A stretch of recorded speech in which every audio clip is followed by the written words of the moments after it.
Play the drums.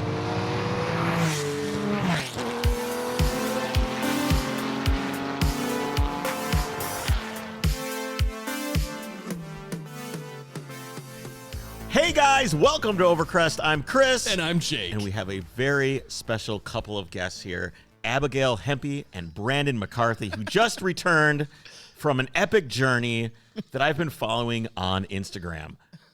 And if you follow You're Overcrest, already laughing, Brandon. So I've been following you a lot on this journey, and I've been sharing some of the stuff with all the Overcrest folks, so they have some kind of idea of what's going on. But why did you go? Start at the beginning. Start at the beginning. What's going on? Why are you doing this? Also, Abby, thank you so much for coming, and thank you for hanging out with Brandon and making sure that he doesn't die. That's right. That's right. I tried to kill Abby. It didn't work out. She got mad though. Well, I'm sure we'll hear about it. So why did you go and get this thing? Why did I get this thing? Well, mostly because fuck you. Me? Yeah, fuck me? Fuck you. Yeah, Okay. Absolutely. So it's pretty hard to fuck me, unless you're like you fuck yourself enough, so it's all good.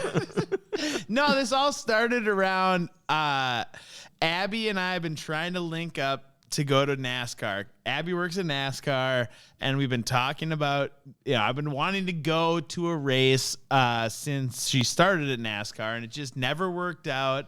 And we, finally got a date that worked. It was the Phoenix. It was the finale, race. It's like a big thing. And then my aunt and uncle live in Phoenix, so it's great. Are you a NASCAR fan or just casual? No, never even been to a NASCAR race. I haven't either. But it seems like something that you should do. Right? You got to. My gosh, what do you mean you've never been? I've never been. That. I've never been to NASCAR. We've wanted to go. We went to I think I've been to one years ago, as a kid. I'd like to go. I've thought about getting the press credential thing and going down there and figuring it out. We did NHRA. Yep. We did that, which was holy we cow. should have gone to Third Road America again, the last few years, right? Yeah, As a road yeah, course. Road America raced at NASCAR last year. Yeah. But they're not racing again this year. Yeah, that's all done, I think. Yeah, no more NASCAR and Road America. I know, sadly. that would have been good. Sadly, I don't know what happened. That's a story for another time. So fucking me. Get back to that. All right, so we have a date set, November 7th, NASCAR. I'm meeting up with Abby. My aunt and uncle live in Phoenix. When I did the pup trip a year ago with my wife, that would be home based out of Phoenix because of my aunt and uncle. So I was like, and all the cars are dry. That's bonus, it's a great right? place to buy a car. And I'm like, all right, I got to buy a car. So I kind of started casually searching for something.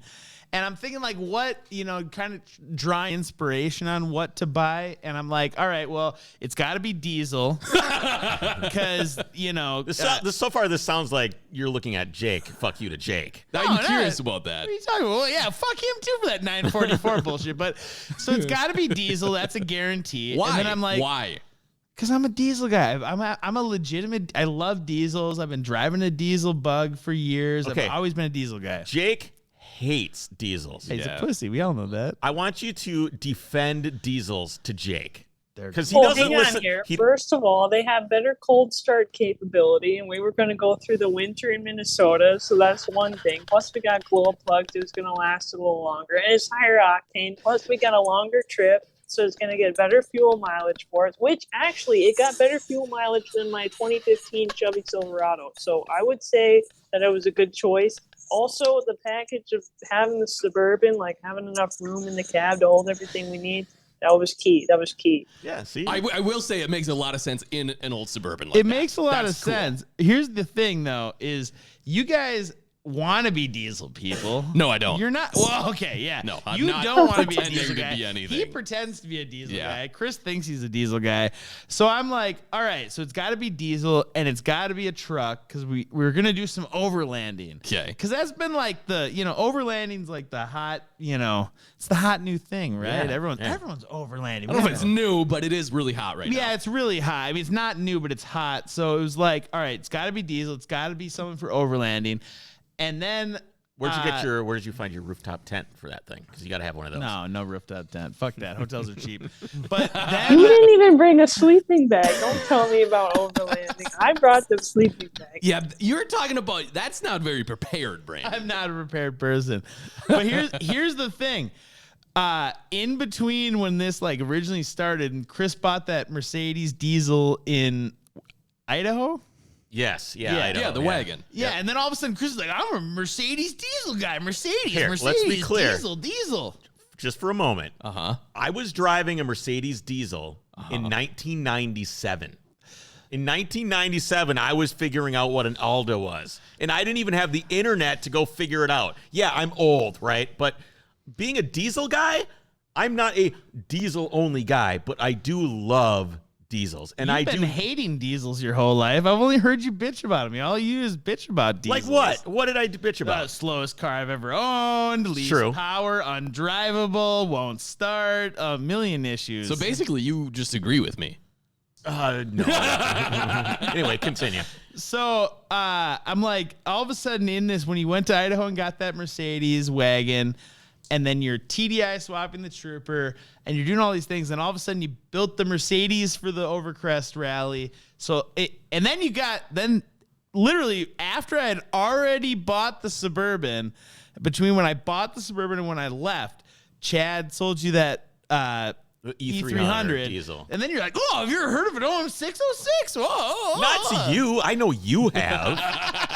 So to be clear, I'm not that familiar with that engine. I know. Like anything after like a W123 and after like an AAZ, which is a early Mark III diesel, Passat diesel. Yeah, 1.9. Old school. Anything newer than that, I have no idea. None. So like an OM606, I'm like reading about it and trying to like figure it out. Like I really truly do not know. I know. And then you're like, oh, these are fucking cool. And I'm like, yeah, they are. JC of You're diesels. like, yeah, guys. absolutely. So all I'm saying is I was like, all right, you've talked about TDI swapping the Trooper and doing a trip. And I'm like, all right, I'm going to do a trip and it's going to be in a diesel off-road vehicle.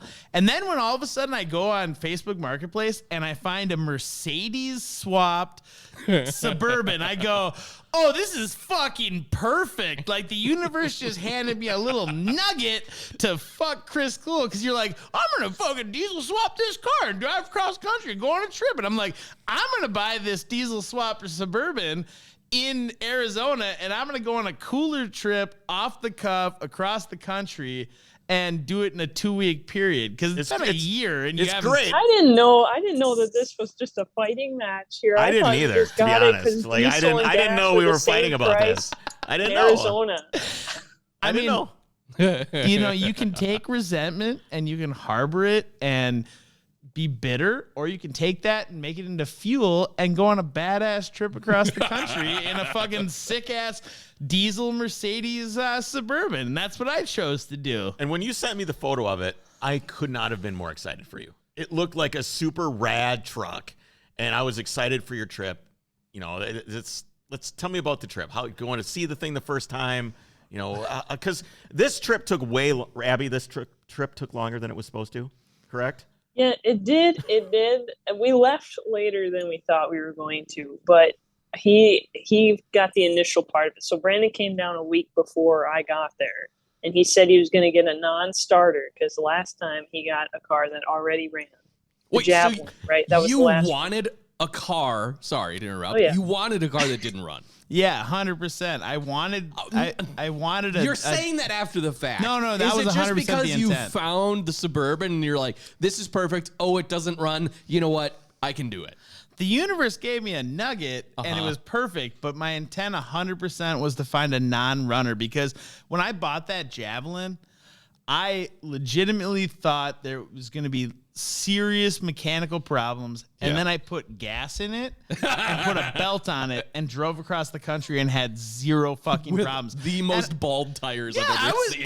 I was like kind of pissed off. I was like, God, I thought when I did the Javelin film, I thought I was going to have legitimate major problems. I thought you were too. I thought that thing wasn't driven anymore. It was sitting in California. I thought for sure. No, I put gas that in was the thing. that was the only background I had to this project. I don't know any of the the other things you guys are talking about or the fights you're having here. But I knew about the javelin. I saw the movie for that, and I was like, that's a good idea. And I thought, it looks too easy. We need to get something else. Yeah, well, you sure served yourself that up on a platter, didn't you? That's yeah, right, exactly. yeah. No, I mean, that's exactly it. It was too easy, and I was like upset about that. Okay, you know? so let's talk about the philosophy of that, right? So Yes. why does it need to Got be something hard? to say. Why does it need to be hard? Like, I like things that are hard. You like things that are harder. Jake likes things that are super easy. Won't even do a small block swap. We've One block talked about away. this. 1 block away from the O'Reilly Auto Parts. We've talked about this. It's not that I don't find enjoyment in that. And some people do. I like that is what you like. Adventure. Yes, that's cool that you want adventure. But to me, that's not the adventure I would seek out. Yeah, but you're talking about adventure that's like, hey, let's go on an adventure, and then you walk around the block and go back inside your house. Right? That's not an adventure. You didn't have an adventure when you went and got that Audi. He got an Audi wagon instead of a small block. Yeah, no, I did. That was not an adventure. No, it never was supposed to be. Okay, so Well, that's it's what I'm all saying. relative, right? I mean, maybe for him it's an adventure Thank if you, he Abby. typically doesn't I'm leave very his house. sheltered. But, you know, I'm very I was sheltered and gonna- fragile. You enjoyed your walk around the block. So why do you like things that are hard? it's funny that you brought that up because I was talking to Brandon about this in our drive. Well, we weren't talking; we were yelling back and forth because it was so loud. But I was telling him, you know, sometimes I feel like I get a little soft, not working on things. I mean, not at NASCAR, I do end up working in the shop and stuff like that. But you know, we're not doing team level stuff at NASCAR. Like, you know, we're the regulatory body, right? So we're writing rules, we're making prototypes, we're building cars, we're doing tests, but we're not like doing engine builds or, you know, getting really, really down and dirty with things. And so I tell him, like, man, I feel like sometimes my mechanic skills are getting a little soft. Like, I need to not have all my tools available to me. I need to be on the road and not have everything open and ready to go. Like, we need to have a chance to say, all right, let's get creative with this. How are we going to fix this thing? And I feel like that kind of sharpens your mind a little bit and sharpens your, you know, it makes you a little tougher. It's like, all right, you know, I'm not going to be in a little warm environment for so long. We're going to spend a week in this car. It's going to be cold. We're going to be roughing it. And I just feel like it makes you a little tougher. It does. Builds a little calluses. Builds a little callus callus of the soul. It's callous right. of everything, man. You tune up. Here's where you're testing your resiliency, and you're testing. You go, can I exert my will against the world? Where you know you get tested, and you're like, am I gonna fold? Am I gonna give up? Am I gonna take? You go. No, I'm gonna just exert my will on life, and we're gonna just keep doing that until literal exhaustion or success. And that's kind of what it was. And there was a lot of exhaustion. Yeah. All right, so talk me through the story. Let's hear this yarn. Well, so I bought the truck from this guy Sequoia. His name is Sequoia. Yeah, That's pretty it's rad. Sequoia. I never met Sequoia. Sequoia took the money and moved up to Oregon, and the truck was at his like godfather's Bogart, and Bogart's a real character. What do you think of Bogart, Abby?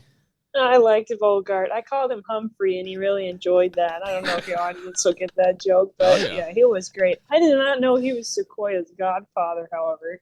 Yeah, apparently they're deep family Wait, hang on. friends. That wasn't his real name. His real name was Terrell Devontae Whitman. What?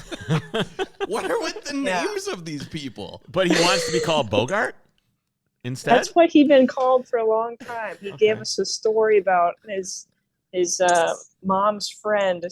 So this is an old white guy living in the desert, all right? Oh, white guy named His Terrell. mom- Got it. Brandon's losing this deal. His mom's friend / midwife named him, and she was African American and thought that Terrell Devontae was a good name for him. And so he just, I don't know if that, to me, I believed him. I feel like that's a real story just based on how wild this man was. But it probably, I mean, it could be fake. But anyway, he said that he got the name Bogart when he was a kid. What did you say?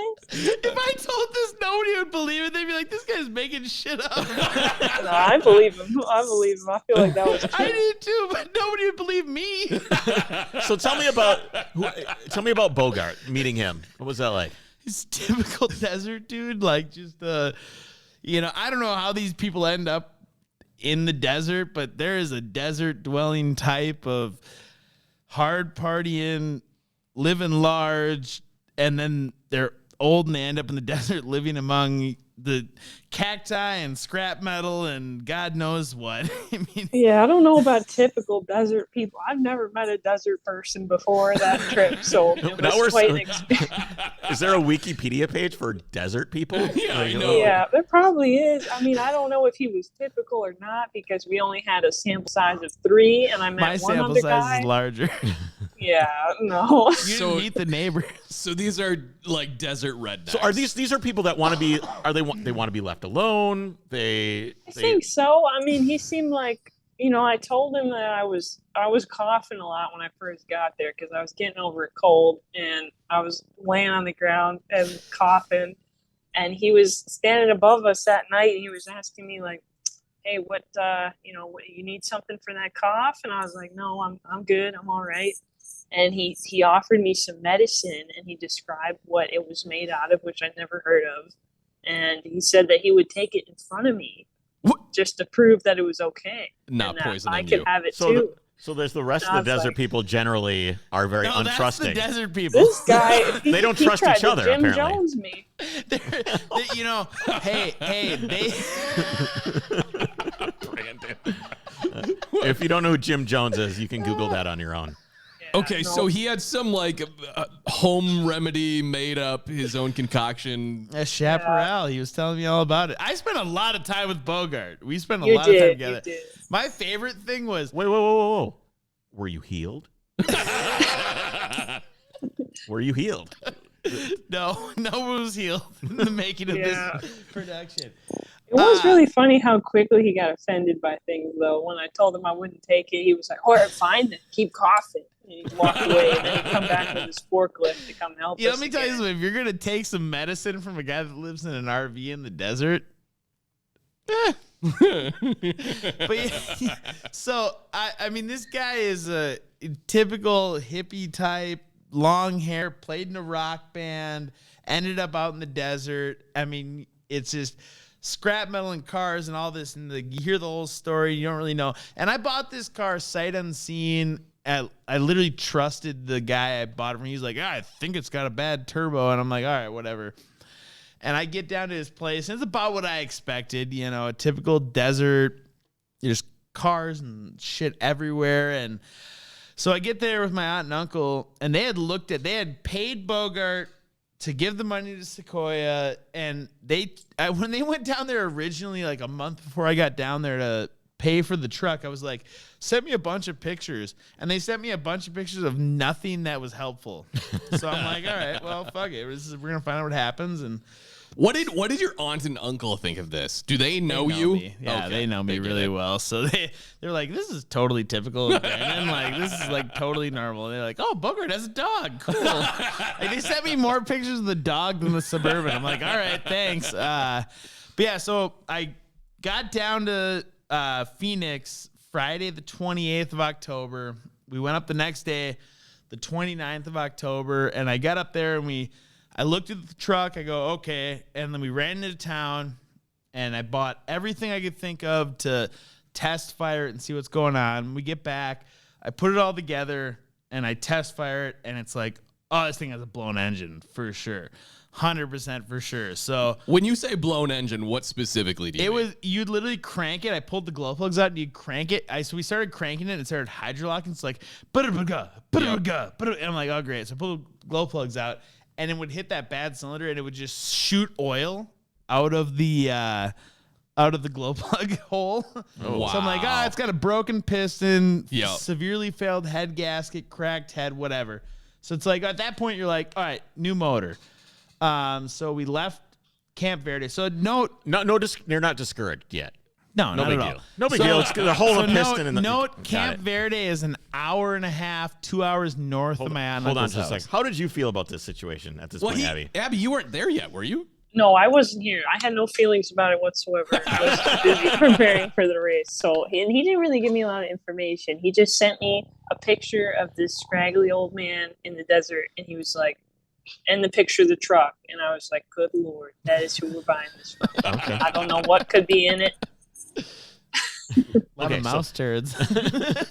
So you had to find a motor. So I had to find a motor. So that's Saturday, the 29th of October. We verify the motor's bad.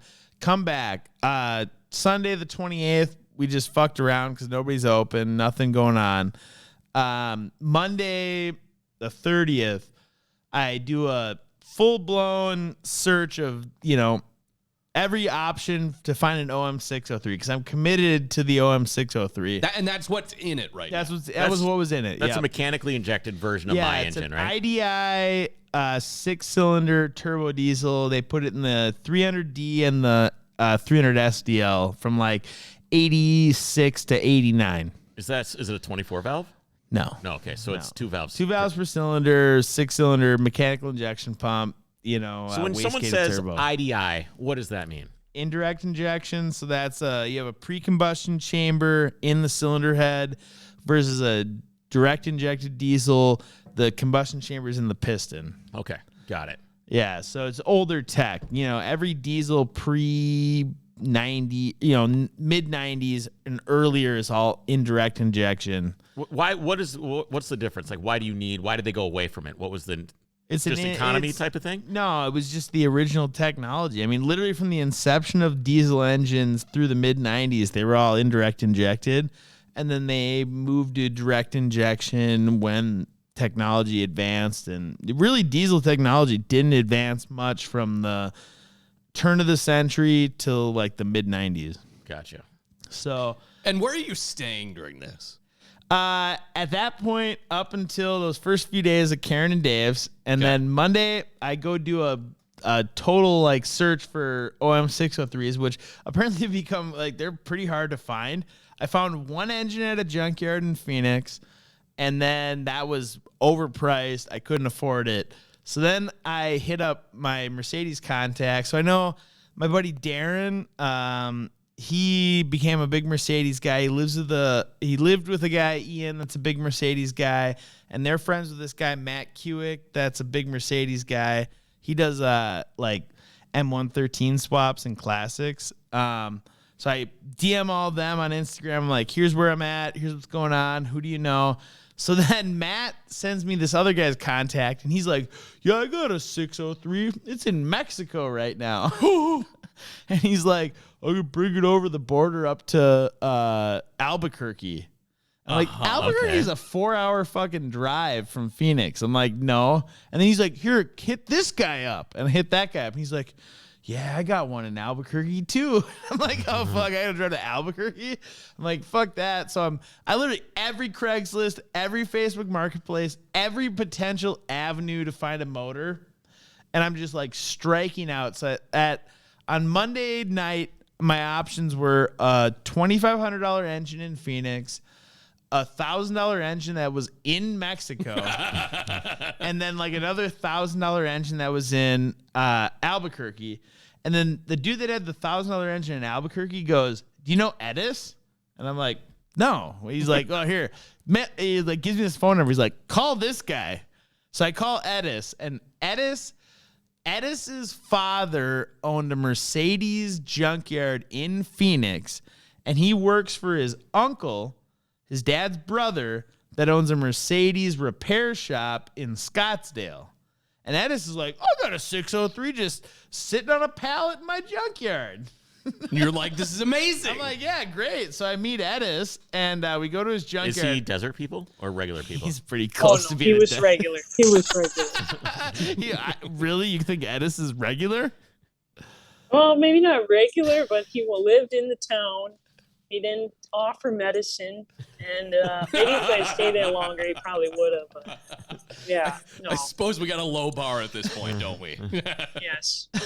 So I get hooked up with Edis, and we go get this motor in his junkyard that looks like an absolute turd. Take it down to his uncle's shop where he works. We test fire it there. And then we load that up and So what are you talking, like test fire? It's on the pallet? You're just cranking it. Put a starter on it, start it up. It's mechanical diesel. You don't need nothing. You can start it on a pallet. Fire it up. Yep. Yeah. So we start that engine. It starts. And it's like, it looks pretty questionable. And then we load that into Abby's rental car. And Oh, so Abby's here now. Yeah, now I've arrived. Okay, Now hold I've on, just arrived. hold on. Before we get into like the rental car and putting in the rental car, which I obviously have questions about, just in terms of diesel technology, what is it about diesels that allows them to run without anything? Like a Rabbit needs a 12 volt to the solenoid to let fuel through. Doesn't need that. You can unbolt the cylinder, it'll start. Yeah, you take the little plunger out. Yeah. Yeah, and then it'll just run forever until you cap it off or It's a whatever. mechanical computer. Explain. It's like a mechanical watch. It tells the time with gears and. So you're talking about the injection pump. Yeah, the injection pump is literally a mechanical computer. Like it just has all these gears and springs and flywheels and weights in it and everything, and it just does all, like you have like a, normal gas car has, modern gas car is a computer that runs the ignition, the fueling, but mechanical diesel, all of that is done by the injection pump, and it's literally a mechanical computer that just, you turn this lever and it's like more fuel, and then it fuels until it hits an RPM, and then it goes, stop, because, It's too much. Yeah, the whole thing. You pick up an injection pump and you go, that's a fucking computer. Literally. Right. Well, I mean, I feel like you're overselling computer a little bit. I unfortunately do know a lot about mechanical injection pumps now. Not as much as you, Brandon, obviously. But as you know, I had to borrow your 2 rules and go through mine for the 944. Yeah. I mean, it's not a complex mechanism necessarily. Oh, You never opened one up before. There's inside a lot is of like shit going on. It's almost like you have the engine that the injection pump is running, and then you open up the injection pump, and then there's another little tiny little engine in there with all these little it pistons. does have pistons and rotors. And It's extremely complex. It's extremely complex. It's extremely sophisticated. As far as it has to be, it works so precisely, and like that's the heart and soul of a diesel engine. Luckily, your Volkswagen diesel has a VE, a rotary pump, which uses a swash plate style. That's what I'm thinking of. It's different. The Mercedes pumps are actually simpler because they're a line pump style. So literally you take the pump out and there's like a mini camshaft that pushes up on the line pump injectors. Sure. Versus the VE pumps have a swash plate, which is just like a wavy, right? It's a and it runs so the Mercedes are actually simpler conceptually, but yeah, I mean it's a mechanical computer that runs your engine. And like you said, it's something that the technology really didn't change that much from the turn of the century. So this is turn of the century technology perfected, is what these Bosch injection pumps are. In this for the engine that you're talking about. Yeah, and they perfected it back in the 50s. Not much has changed. Yeah. It's very What did they do simple. before that? Could you ever carburate a diesel? No. Okay. Because the fuel doesn't wouldn't atomize. atomize that. No. So every it diesel has wouldn't always work, been yeah. injected fuel. Yes. Okay. Yeah. All right, continue. That's our history Tell lesson. me about putting an engine in the back of a car. Yeah, what- Abby, why don't you tell us about that? No, well, let's see. I showed up Wednesday. I think it was Wednesday. I don't even remember now. But Yeah, Wednesday, I didn't- week 1. yes, Wednesday. Well, week 2 for you, week 1 for me. And I showed up. I don't think much happened on Wednesday. I think I just went to bed once I got there. But then Thursday, I picked up. I got a rental car, as I usually do when I go to the racetrack. So I have one to myself. I hope this isn't actually. That I should just say it was under my name. It's not company property at all. Hopefully my boss doesn't end up watching this. But yeah, we picked up that motor at the German car service in Scottsdale, and we brought that to Camp Verde, and that's when I met Bogart. And then I helped Brandon undress the motor that was in the Suburban, and then we were going to swap the second one in, but my pansied out. I didn't stay out there too long. I was like, dude, I got to go back because I had to get up to go to the racetrack the next day. And I was a little worried about it because I'm like, where are you going to sleep out here? And I just met this desert man. And I was like, I don't know what's going to happen. He's like, I'll be fine. It'll be okay. So I left him out there Thursday night after getting offered medicine and turning it down. And then I headed back and got up to go to the racetrack on Friday. Then I pretty much didn't hear from him Friday, Saturday. I got like one video of it running, and then he drove it back to his aunt and uncle's house and left. So left Mr. presumably Bogart. he was dead at this point in your mind. He goes, yeah, Bogart gave him Well, some of his he showed medicine. it running. So I was like, he'll get back, or at least he'll get back halfway and get out of Bogart's place. And then checked in on him on Saturday, and he said he was all right. But then he sent me a picture of the Suburban, and I was like, "Is that shadows or is that oil?" And he was like, "Definitely oil." And there was just black all over the side of the truck. And I'm like, no. "Oh my gosh, what happened?" Hold on, we got to rewind. We got to Yeah, rewind just a I little saw bit. this photo. Yeah. So tell us about how did you swap the engine? This thing is just at the Desert Man's place. So the Desert Man Yeah. said he had a working forklift, and I was like, I didn't believe it because you look around and you're like, nothing here works. And then he had a running forklift, and I'm like, that's cool. So yeah, we just pulled the motor out, put the new motor in, which actually the actual like swapping the engines and everything was pretty straightforward and simple. The bigger issue was the amount of shit that was hacked together and like super sketch on the original motor swap. So when I pulled the original motor out, everything was wrong. Like nothing was even close to acceptable. So there was a lot of like things I fixed every step of the way on every single iteration of.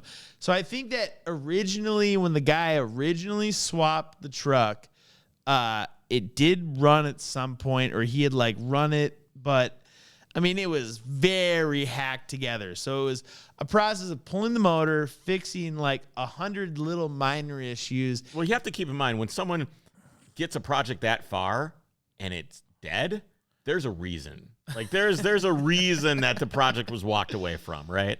Yeah, for sure. And I think like when I realized like that first like 2 days when I spent like $500 on just incidental bullshit at a rally, you go to a rally and you're like, I need fuel line, I need oil, transmission fluid, I need and then the bill's like $500. You're like, Jesus Christ. You're like, Yeah. oh yeah, and you look around and the people that you're hanging out with, and you're like, yeah, I can see why this got given up on. Like, it's not that far off, but it was that far off. So, fix everything, get the motor in, and that all went pretty well.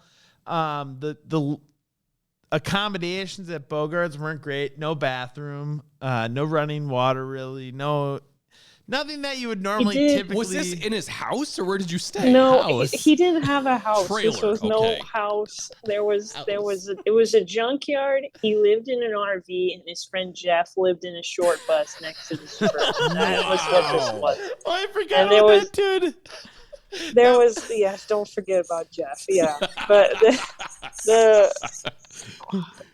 So Jeff's in the short I bus. think we're glossing over some details here that I just Yeah. realized about putting the engine So in the did you rental fi- car was kind of an ordeal too. Yeah, let's hear But that. What was the rental car? I wanted to ask. Like, what vehicle He were you told putting me this to in? get an SUV. SUV. Okay. Yeah, no, that was good, but I only had 2-wheel drive. I got a Ford Edge, and it was fine. I mean, we popped the back open and took the spare tire out and put the motor in there, but we packed it in good. It was really good. We had a lot of cardboard, a lot of tie straps. It was fine. And the guys at the German car service, who in fact were not German, they were Bulgarian, but they were concerned. They're like, "Oh, it's going to be too heavy. It's going to weigh it down." I was like, "There are supposed to be 6 American people that can fit in this van, fit in this vehicle. We can put an engine in here, and 2 of us. It'll be fine." And driving the rental car to Camp Verde alone was already an adventure because we were off-roading and taking it down different Oh, paths. that was great. No, there was a major, like a semi truck overturned on the road north out of Phoenix to Camp Verde. So it detoured us onto this town, like dirt, like gravel road. But the funniest part was, so we're in the Ford Edge rental, and there's like Mercedes, BMW, like all these like luxury cars, and they're driving on this like desert trail road. And they're going like 5 miles an hour. And I'm like, pass these motherfuckers. Yeah. Like, I'm fucking over Yeah, this. we did. We Yeah. passed them. We passed them them, like but Talladega Nights. It was fine. Yeah. it was Yeah. great. I mean, the whole thing was an adventure, I mean, the whole way. We got up there, we got the motor out, I got the motor in, Abby's at the track, got it started, got it running, got it moving. Luckily, there was an off-road shop, Zook's Off-Road. They're like a Suzuki Samurai specialty shop. I love that. Yeah, they were cool. There was this dude there that was building this like super overland rig, and he's like, "Yeah, I'm gonna go to." He was like, had this Mexico trip planned, and I'm like, giving us some advice. He's like, "Oh, you've been there?" I was like, "Yeah, I've totally been there." Here, listen to this episode. Yeah, I was like, "Hey, like here, I'm giving him some tips." And he was cool. The dude that ran the place actually was from Elk River. Okay. He moved down. Yeah, he was like, "Oh, you're from Minnesota? Oh, cool." And he was like super nice, super helpful. All the guys down I didn't there hear this part. I didn't hear this part. Yeah, you of were the story. working. Yeah. Yeah, I was busy. I didn't hear from him. So got the truck running and like sorted through 100 different issues to get it drivable. And when I left Bogart's at sunset on Saturday, so it's Saturday about 5:30 p.m., I had no alternator, but I'm like, I can make it. I don't even need a charging system. It'll be fine. So I left Bogart's. Did you have lights? You said it's dark out or sunset. Yeah, it's sunset. You don't need a charge. Yeah, I was like, worst case, I'll go off the highway and drive with no lights. It'll be fine. No, I mean, it's fine. Don't worry about it. So I'm fine with it. yeah, I go to O'Reilly's down the road from Bogart's, like 6 miles. Bogart lives on the desert. It's like 6 miles into town. There's an O'Reilly's, and I stopped to like pick up wiring stuff to wire up the alternator. And there were these fucking crust punk train hopper kids that had blown out their radiator in their Tacoma, and they were like, "Oh, we don't know what we're doing." Da, da, da. I'm like, "I got tools. I'll help you guys." So I thought it's 6 o'clock. I'm like, "All right, I'll help these guys quick. I'll be on the road. I'll be back in Phoenix at 9." And I didn't leave the O'Reilly's parking lot till like 11. Wow. Did you get them taken care of?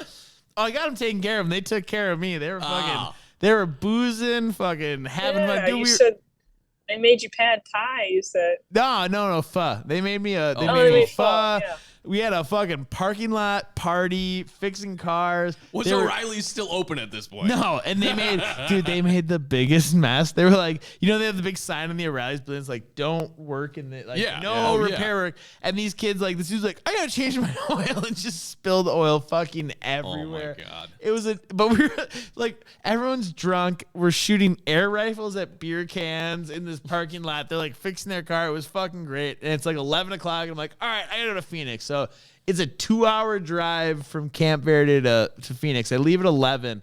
I didn't get back to my aunt and uncle's until 6 a.m. the day of the NASCAR race. But you and I made was it. The texting truck him like, "All right, made it. guy, you got to go to the track. Like, you got to be there 2 hours early, man. This is a championship race. Like, you can't be late. Like, parking's gonna be a nightmare. Like, where are you?" I slept an hour before the race. Why did it take you 7 hours to go 2 hours? So I get driving, and it's like, all right, it's going okay. You have and heat? I make no heat. What's Do you the temperature? have power alternator yet? Yeah, I got an alternator hooked up. Okay. I'm driving from Camp Verde down to Phoenix on the back route, and What's the temperature outside? 45. Okay, still chilly but not cold. T-shirt weather. Yeah. And it was the first 20 to 30 miles were fine. And I actually stopped at a gas station I had stopped at on the pup trip, and I was like kind of reminiscing. I'm filling up my 5-gallon tank. Right. So, 5-gallon range. Yeah, we need to also say that, the fuel tank didn't work on this thing? I didn't know it was in the fuel tank, and it didn't look good. So you just said, screw that. You're Yeah, going to I run was it like- off of just a plastic jerry That was can. a big variable I didn't want to add in. The last thing I wanted to do is like suck old shitty gas water shit into the injection pump on this diesel, and then have to swap injection pumps, which the injection pump's driven by the timing chain, so it's a major ordeal. So I'm like, all right, let's take a variable out. Let's just run it off a 5-gallon can, and we'll be fine. So like, this is Sunday, so I'm 6-7 days into the trip. The truck's running. I'm driving. I'm on the road. The truck's moving under its own power. I'm headed down from Camp Verde to Phoenix. It's like midnight. I just filled up. I ran my first full tank through it. I'm like, everything's going to be fine. And then over the next hour, everything was not fine. First, I lost my clutch. Oh. So What transmission is this? SM456, the Rock Crusher. This is GM's 4-speed heavy duty, so every 3/4 ton, 1 ton, 1.5 ton truck made by Chevrolet from the 60s through the 90s had the SM456. It's just a giant 300-pound cast iron fucking shithouse. It's a cast iron case? Everything, yeah. Cast iron case, steel gears. It's like this big, but it's weighs 300 pounds. It's just Jesus. a solid Tell block you of what, steel. it did sound like a rock crusher too. It sounded The name is, nasty. dude, it's literally Yeah. The engine, the transmission's louder than the engine. That's saying something. Wow. It's fucking crazy. So I lose the clutch. So trying to shift that thing with no clutch is like, you're like, Abby, how is that thing to shift? I hated it. It was horrible. I hated it. I'll tell you what, I do know how to drive a straight line. The first thing I learned was on a deuce and a half, and I thought it must be like that. It must be at least close to that. No, it's horrible. So you're trying to float and just grind through gears. Oh, I'm just grinding gears and I'm going, and all of a sudden, I'm curious, when you say you lose a clutch, I was thinking it was slipping. the clutch line blew. Okay, the it's a hydraulic clutch blew out. Okay, got it. So I have no clutch release. Yeah, so the I get clutch it. is not slipping, but I can't release the clutch. Yep, I got it. So I'm starting it in first, and it's just and then you're off. shifting no clutch. And I'm going down the road, and after that tank, I'm like, oh, I got no clutch. I'm like a little worried now. And all of a sudden, I'm like, God, the windshield's getting blurry. I'm like, that's weird. And I'm like, it's getting hard to see. No wipers. I'm like, whatever. So I keep driving. And I'm just like, God, it's getting harder and harder to see. And I finally get to the next gas station. I pull over, and there's just oil fucking everywhere. The whole truck is covered in oil. I'm like, that's not good. That's when I got the next picture. After I got What time is this? 3 in the morning. And what picture did you receive? What was this photo? this was when I said it looked like shadows, but he told me it was oil. Like I thought it was like under a tree or something, casting shadows on the side of the truck, but it was just oil blasted all over the place. I was like, oh Just no. black. Yeah, Black. I thought he's probably not going to make the race. so I kept going, and I'm like running out of Did oil you in the top engine. off oil? Yeah, okay. Yeah, so I used up all the oil I had with me. The engine's running low on oil. I bought more oil. Where's it blowing it out of? The crankcase out of the fucking valve cover? Okay. Just fucking literally, spewing. you hit the gas and it would just fucking Geyser. like, We're just- rich. yeah. So then I'm like, Rings? oh, who knows? Everything. Broken Just- piston, bad rings, worn out. God knows. All those things. So then I'm like on the side of the road. I'm like, well, maybe the turbo's leaking oil too. So I undo the turbo on the side of the road. And here's the best part: the whole truck is covered in oil at this point. So I'm covered in head to toe in Yeah. oil. Oh, yeah. And the whole engine bay. So I'm like slipping, dropping wrenches, and I pull the turbo off. Which is hot. Yeah. Oh yeah. It's smoking. This is a giant. So I pull the turbo off, and I just take the turbo off. I'm like, that'll help. Didn't help at all. Wait, so Should've you're left just it running on. at NA? Yeah, I took the turbo off. I'm like 45 minutes north of Phoenix. I take the turbo off. No clutch. And the thing has no power with no turbo. So Yeah. it's just like, and it's loud as fuck. 'Cause Well, like, yeah, you're just no straight. muffler, no exhaust. It's Just just a off the manifold. No turbo, and it's like I can't tell what's blowing more oil, the exhaust or the valve cover. It's just like the whole time. How did you not get pulled over? Dude, fuck it. You should go to Phoenix. I watched a dude shoot heroin into his ankle at a gas station. They're not pulling anyone over for anything, dude. It Did was that happen fine. on this trip? You didn't tell me that. Yeah, you were busy. You were working, man. Oh my goodness. Way too busy No. for heroin stories.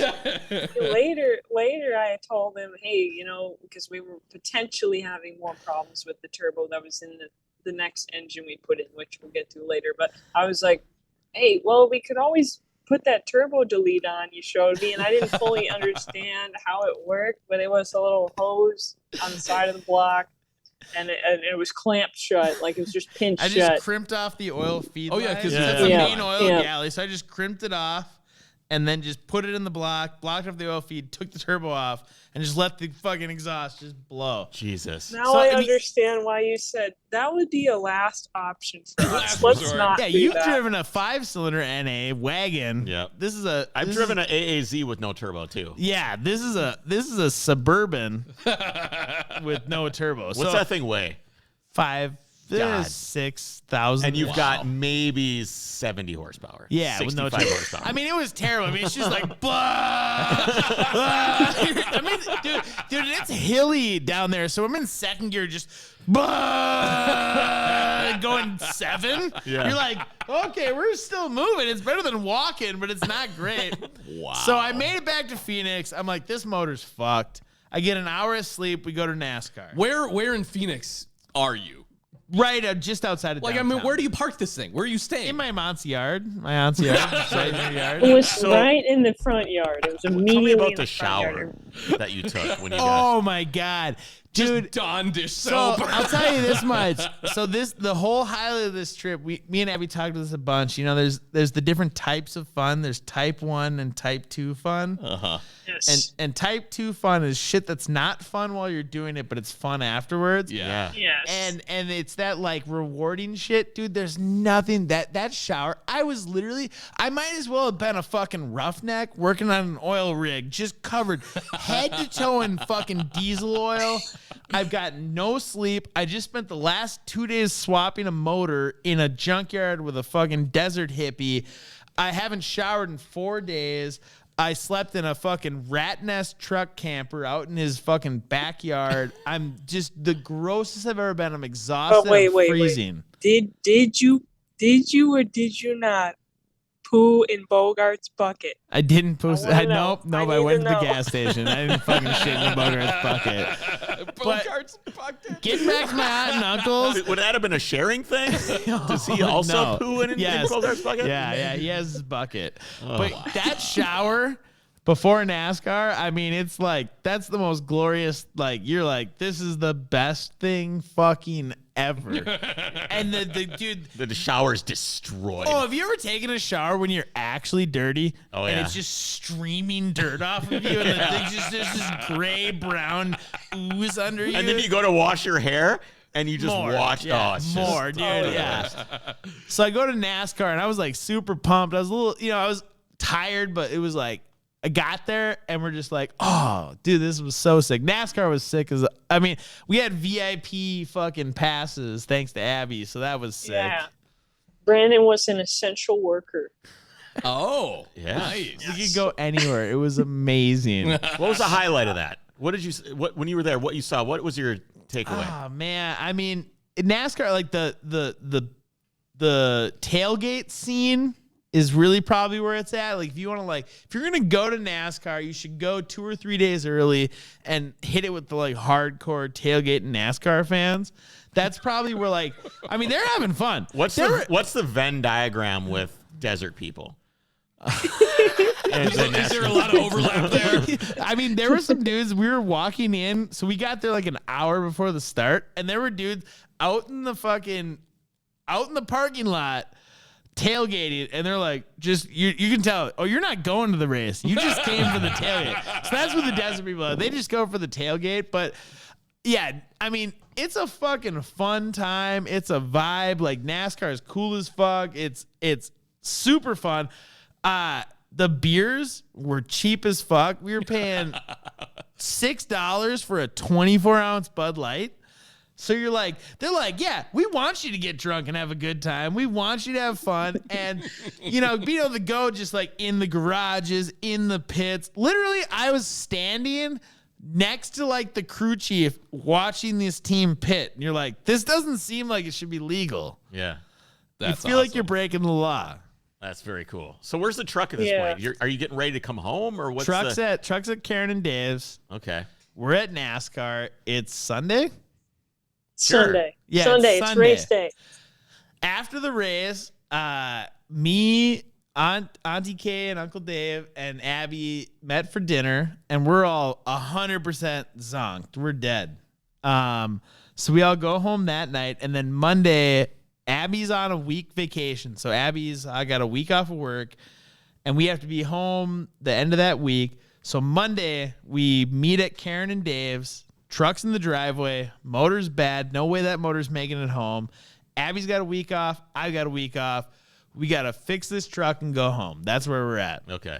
Were you defeated knowing that you had just swapped that motor in and it's bad now? No, he didn't. We wasn't worried at all. He's like, we got one more. Let's do it. I didn't want the motor he gave me. I was like, that motor's fucked. I took one look at it, and I've put enough junkyard motors in to go, I know that's a fucking piece of shit. So What was like, the flag that when you're looking at this? It thing? looked like it came out of the bottom of the ocean. We're in Phoenix. So Just you're like, where scaly did this and- come from? Scaly, sitting out. But dude, this guy, his dad had run this junkyard since the 70s. And like, his dad died. But, you just kind of like, this crumbling Yeah. empire. Like, and he's like, oh, there's a motor. Like, it's in a pile of sand, and like, you're like, oh, this is not good. It's And you're witnessing entropy. so I had scoped out he had 3 other motors, potential 603s. And I was like, Why didn't you just say no? I want one of those. because I had to pull instead? one of those. Oh, okay, got it. This guy was like, when I met this guy, he's like, here's the motor, I'll sell you, and fuck you.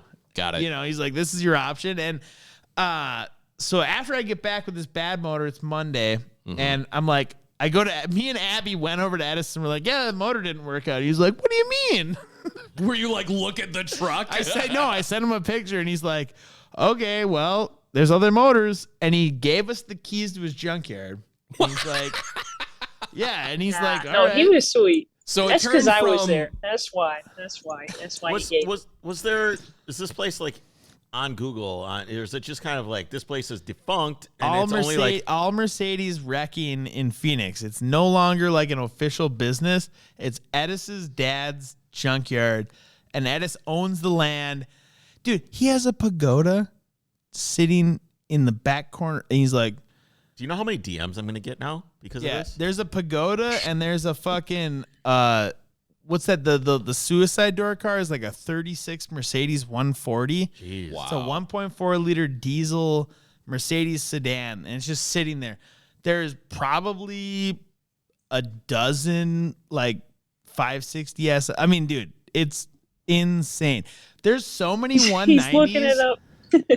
There's so many 190s in there. looking it You're up just right like, now. whatever. He has 5 Cosworth 190s in that junkyard, Just sitting there. just sitting there.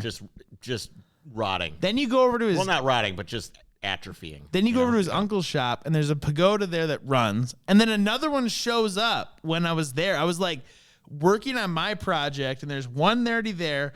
And then another one comes in on a tow truck. Like, how many pagodas are there like out there? Right.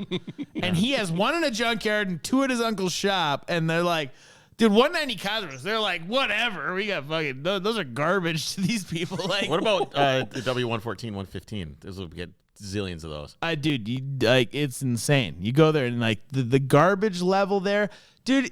The most commented thing I got on Instagram was like, in the area we worked in the Suburban, there was a BBS RS just like on a pile of shit. There's like a one RS just like sitting on like a pile of scrap. And people are like, does that guy know yet? I go, that guy's got a pagoda sitting in a fucking sand mound. Like, he doesn't give a fuck about an RS. Like, Yeah, desert people. Got it. yeah, Okay. Yep. desert Yep. people. Okay, Yeah. so you're trying to get this. You got the keys to the junkyard. We got the keys to the junkyard. So Are you with Abby right now? You're Yep. like in for Yes, the yes. At this point, I'm You're on in, you're in. vacation. I'm checked out. I'm all in on the suburban trip. yeah, Okay. she Just- dropped out. For the record, the All Mercedes Wrecking Yard on Google has 6 reviews. One is a 5-star. The rest are terrible. That says something. Edis I mean- doesn't give a fuck about your review. But one guy like gets him. The other junkyard guy gets him. You know It what did bummed me live out? up to its name. You know, it was all Mercedes stuff. And Priuses. You know, There was Yes, 5 and Priuses there. Sorry. Yeah. Yep.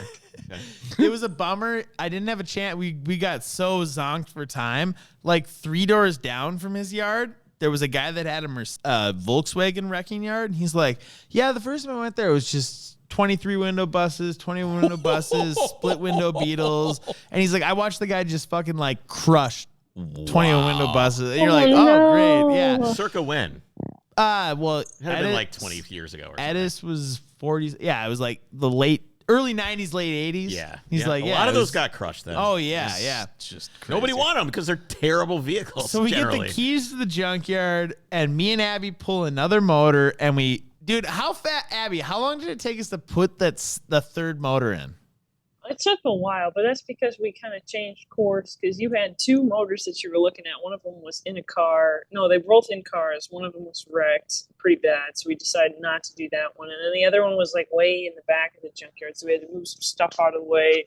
I think it took us, I don't know, I want to say it took us probably 3 hours to pull it out of that car and then bring it over to the Suburban. What are you using? Like a big cherry picker? Like the crane? Forklift. Like Forklift. They had a forklift too, 15K, like a big motherfucker. Okay. Dude, the See, we got car. lucky with the forklift situation. That did help. definitely. And even Bogart, you know, as even though that guy's pooing in a bucket, he still got an engine voice. You know, like these people still had resources for us to use. Do you remember which putting was that good. engine hoist together for no reason?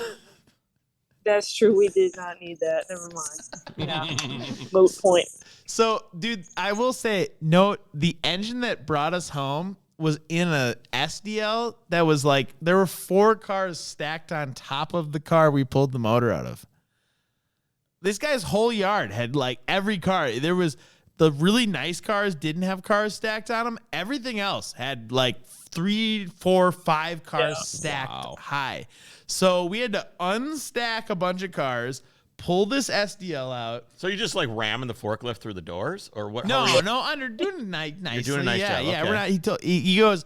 I go. He gives me the keys to the junker. I'm like, can I use the forklift? He's like, don't hit anything. I'm like, okay. So we unstack all these cars. We pull this motor out. We get it started. We put it in the Suburban, and now it's like Wednesday. I wanted to leave on Monday. Now it's Wednesday. Yeah, it took a while. And we're cramming. And that. Do you remember how dirty we were?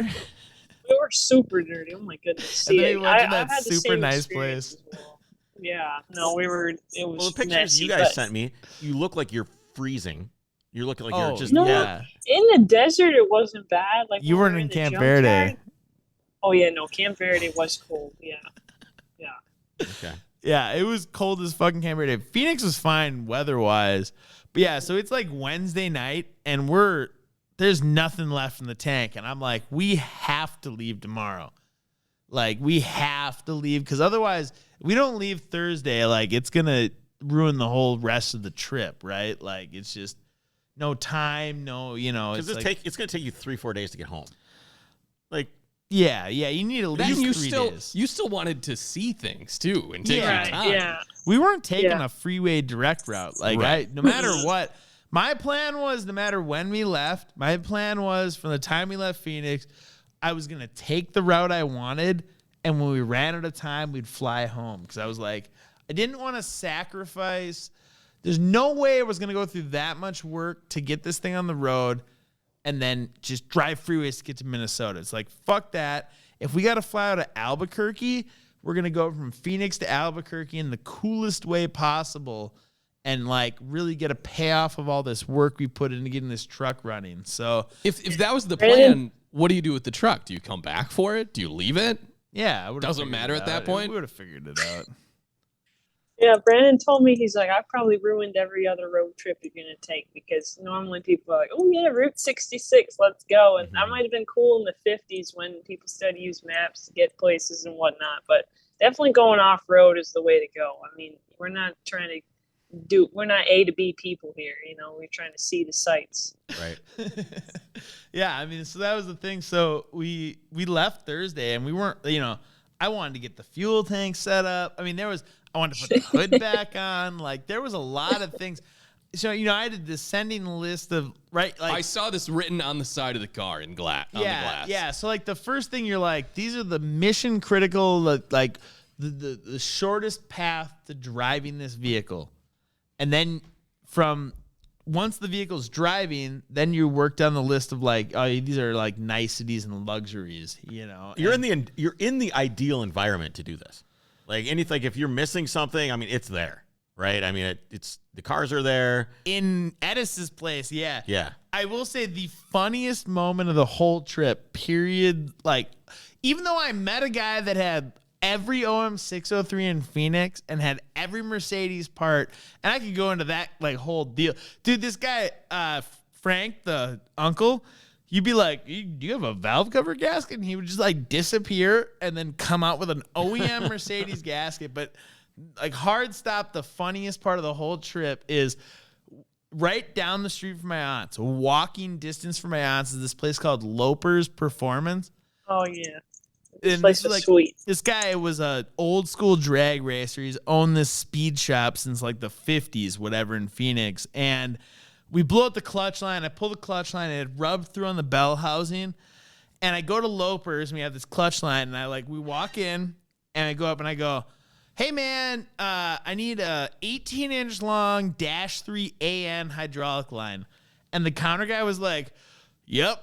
And he, no shit, literally like turns, reaches down and pulls one. Like, I'm not even kidding. I'm not even kidding. He like It was didn't right even there. walk. He was like, yeah, I got one of them. Like, it was amazing. So yeah, I mean, we met all the right people that had everything we needed, and then it's Thursday, and it's Question, stop.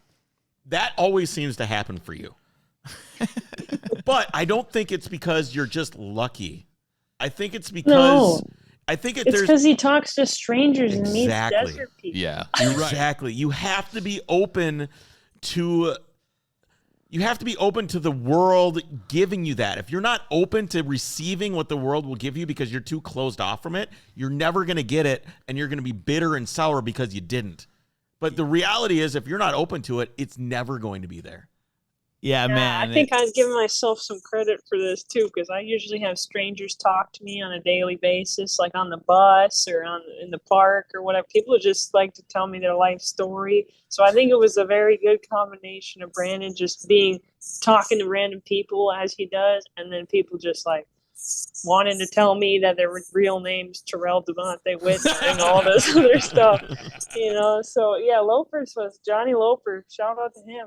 That was a great place. It was. I think the place that I operate from is realizing when I've like pursued enough really like niche weird things in my life, and you meet these hoarder, psycho, weirdo, interesting character people, and then you go, all right, we're in Phoenix. It's like a population of like 1 million people in like the metro area. There's a guy there's definitely a Mercedes diesel hoarder. There's definitely like, so you're like, there's one guy that has every answer to the questions I have, and I just need to find that guy. And if I ask enough people, I'm gonna fucking find that guy. Right. Just like I left my aunt's house and I walked around the neighborhoods, and I happened to find a guy that had 6 Vanagons and a 911 in his backyard. And you go like, how long would it take you to find, if you like went like left right here where we are right now, and you go find a 911? Like, how long is it going to take you to find that? And you're like, it's out there. Somebody has, like, it's I there. know a place, and I've showed you pictures. I know of a place that's 20 minutes from here. It's 20 minutes. It's 20 minutes from here, and the guy has semi-trailers full of 911 engines, 914s, Brandon, 356s, I've been there. Porsches. Is it really 20 minutes? I've been there. It's 20 minutes I'm away. gonna find it. The dude has I'm gonna find it. the dude has RSR engines in shipping containers. I bet. The guy has I've seen everything. pictures, yeah. So I'm just confirming you are those correct. people are out there, and you just have to find them. And if you ask enough people, if you flip enough stones over, somebody's going to give you Edis's name, and Edis has everything you need. And So generally, someone like Edis does he want to talk to you? no, Right. Okay. The whole time he was literally like, he's like, what the fuck do you want?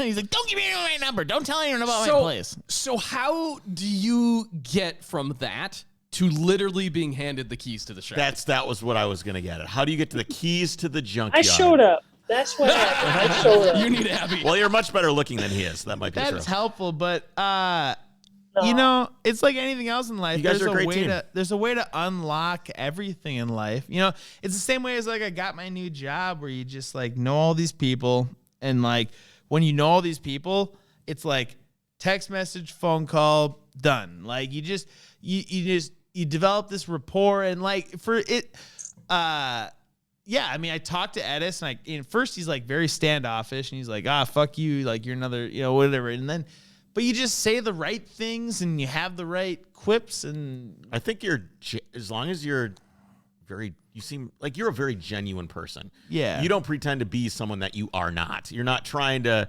you don't have like a trench coat on that you're going to pull like a briefcase out of, and be like, hey, I'd like to buy all the cars here. Yeah. What is it going to take?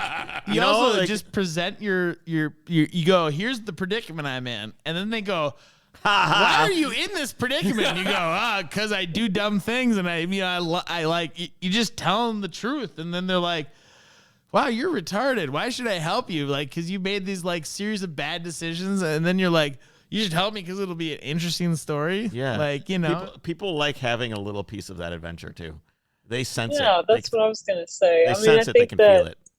I think that he also felt bad for us because he didn't mean to give us a bad motor to start with, but I think having the motor blow up and then being like, all right, I guess you can go over here. Like, knowing that I think it was a testament to our commitment too, that we made it. We drove the Suburban straight to his shop. And Yeah, we we're did like, take it over this there. motor doesn't work. Help us, Full So of oil. it was like, it was like right there, and he got to see it and stuff too. So he knew we weren't just playing around. The best part, we took it over there first with the bad motor, and then went to his junkyard, swapped another motor, and then I came back again, and I go, Yeah. this one has bad injectors.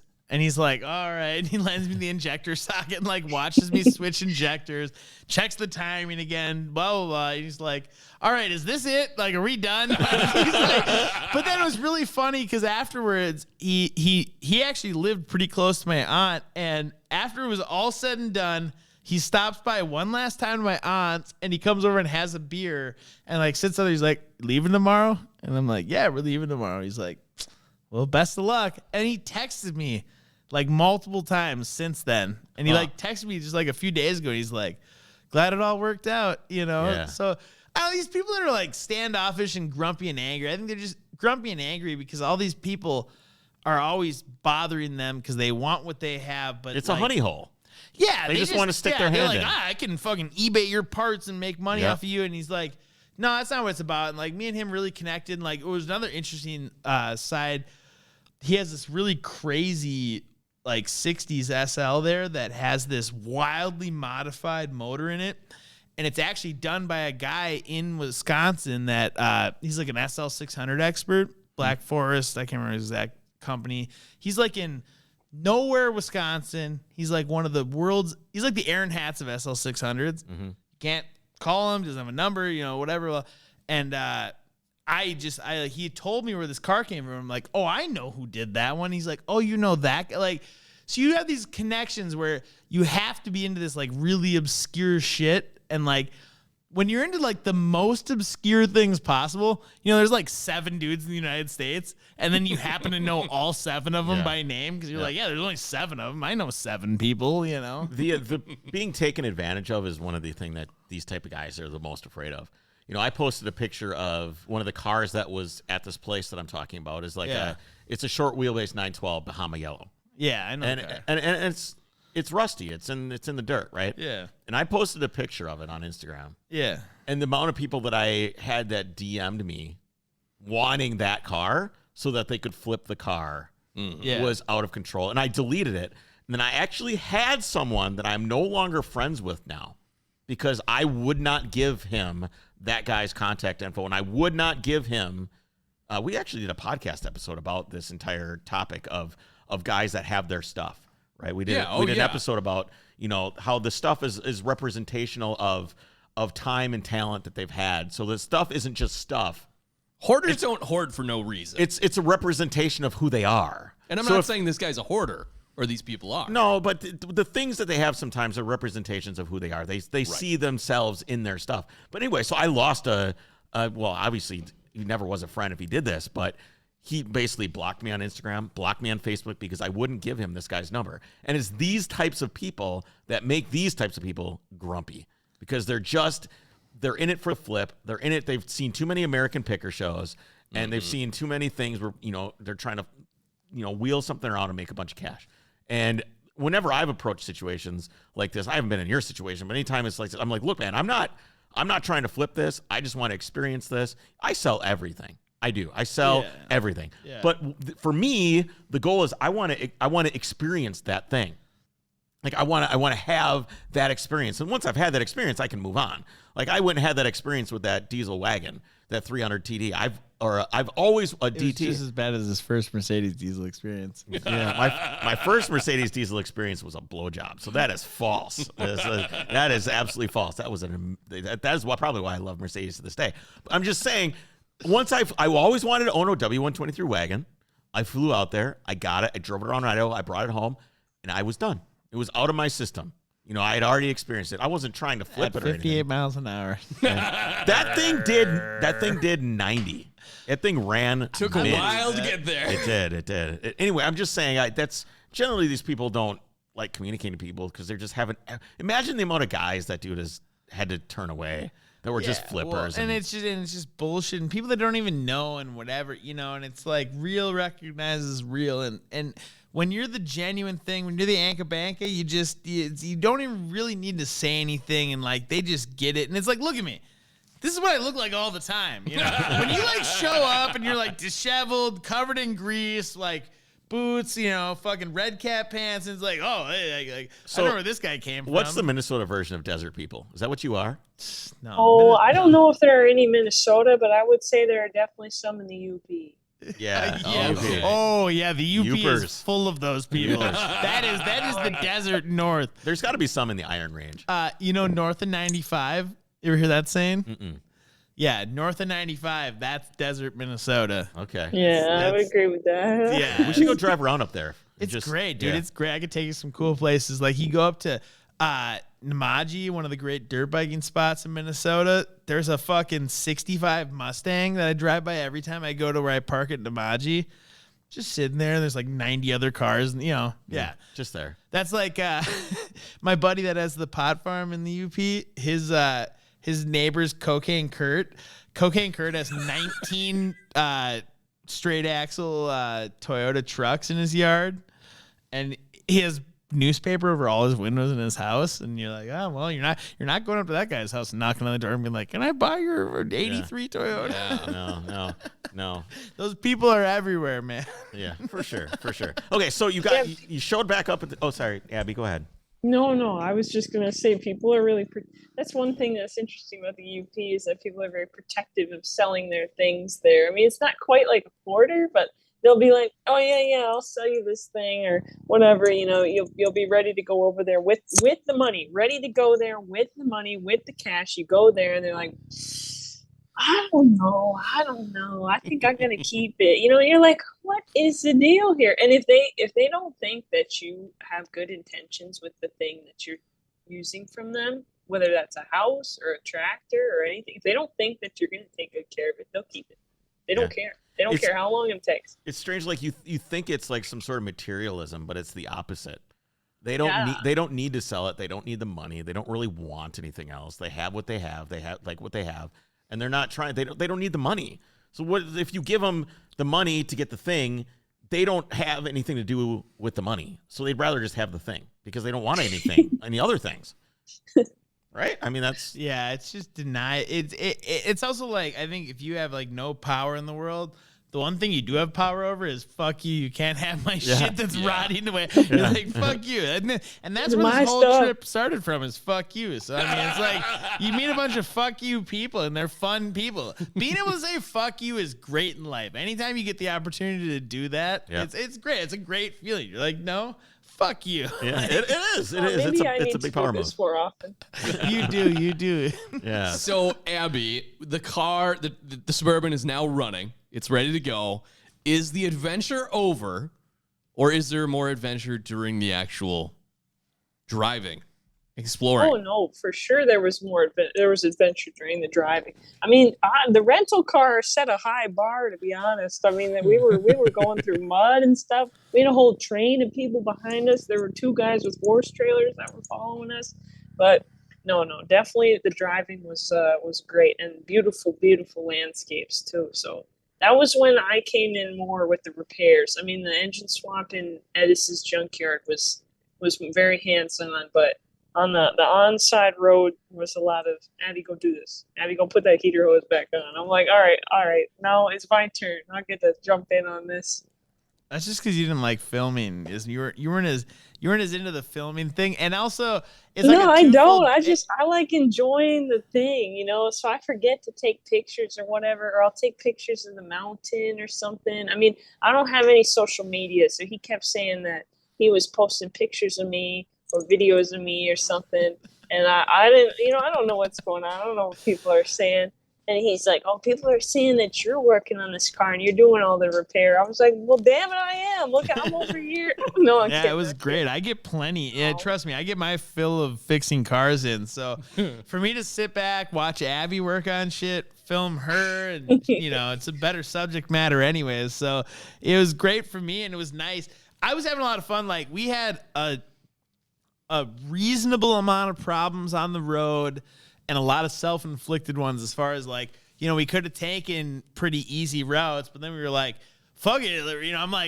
I was like, from the time we left Phoenix, I'm like, I'm not willing to compromise on my route at all until we get to Colorado. And so as things kind of progress, we're like, Abby was originally going to drive all the way back to Minnesota with me. And I was like, fuck that. Switch your flight to Denver. So then we can compress the coolness of the trip from Phoenix to Denver, which is like a very manageable distance. It's like 600 miles. And then from there, it was like, as soon as Abby switched her flight, I'm like, all right, we're doing the most extreme, like the craziest shit we can possibly do from Phoenix to Denver the whole time. And that culminated in trying to go over Tin Cup Pass, which didn't work. But yeah, I mean, Why didn't it work?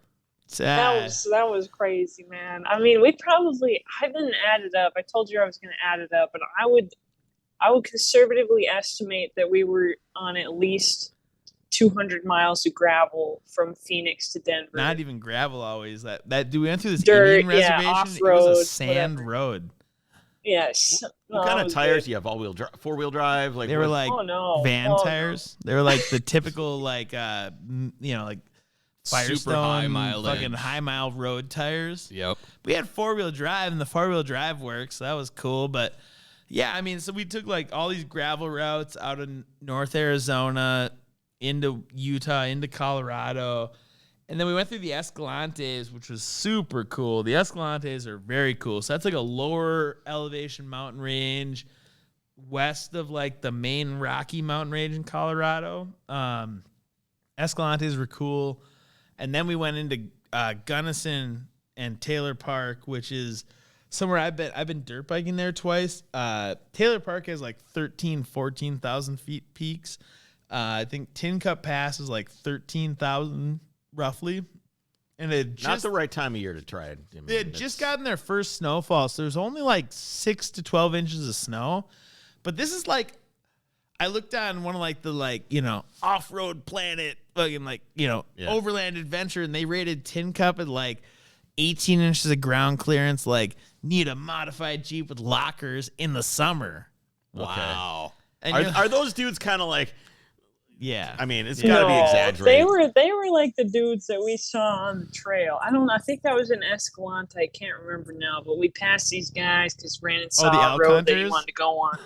Yeah, there was these 2 hunters there, and we passed them, and they said, we stopped by, and they're like, oh, you're going to need chains to go over that place. And we're looking at the ground like there's not even an inch of snow. I was like, these guys haven't been ice fishing. They don't know what hard is, So we went over. We made it all the way through. I think that was an Escalante. Yeah, that was but Escalante. it was like, so then when we got to Tin Cup, I was like, we're going to be fine. And we ran into some guys, and they're like, oh, no, you're not going to make it. Like, we couldn't make it. And then we ran into another guy. He was like I don't know what they were. They were like some kind of electrical service company. I'm not sure if they spoke English, but Brandon just rolls up. We stop next to them, and he's like, hey, Tin Cup Pass? And the guy's just like, yeah, he didn't even say anything. He just smiled. He just smiled and nodded. He was in like a brand new F-350, and I was like, "Oh, I think we can make it over this." And I've gone over Tin Cup Pass on a dual sport when I was in Taylor Park 6 years ago, so I kind of knew what it was like, And in the summer, it's any stock 4-wheel drive like Toyota 4Runner, Tacoma, Wrangler. Any like SUV truck can make it over Tin Cup Pass in the summer, no problem. Sure.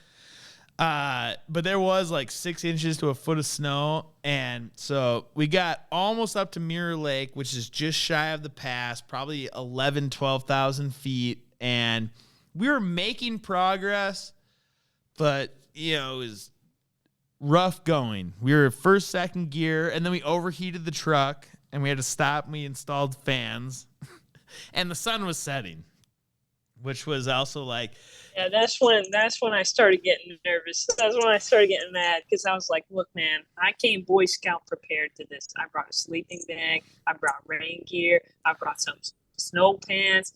If we got to, then we got to snuggle in the sleeping bag and stay warm. But I was like, I am not ready to do a 15-mile hike. No, it was 6 miles. 6 miles either way out of this mountain So I'm like, I didn't come prepared for that. I was not prepared for that part of it. Yeah, 6 mile hike at 12,000 feet up to 13,000, or like actually more like 15 miles back to where you'd actually like meet people the other way. So yeah, I mean, you're In the dark.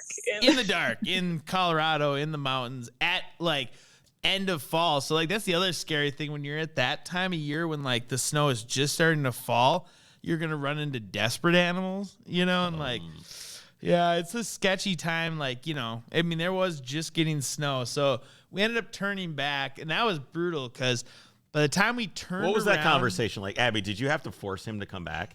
she was egging me on. Well, I was at first. I was like, dude, those guys think we can't get over without chains. We're doing it, And then we're making our way up, and there was one particular part where we come up to this really deep part of snow, and he goes up.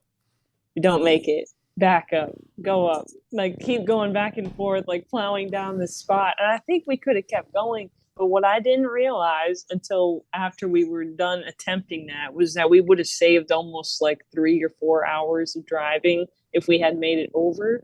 And I was like, oh my gosh, they were like, that was brutal. And I don't know, standing there installing the fans, I was telling him like that I wasn't prepared to go on a expedition and create another episode of Survivor out there. And he's like, yeah, well, we'll see. So now I understand why you're so determined to get over that. But I was also thinking like it would be quite an accomplishment. We've come this far.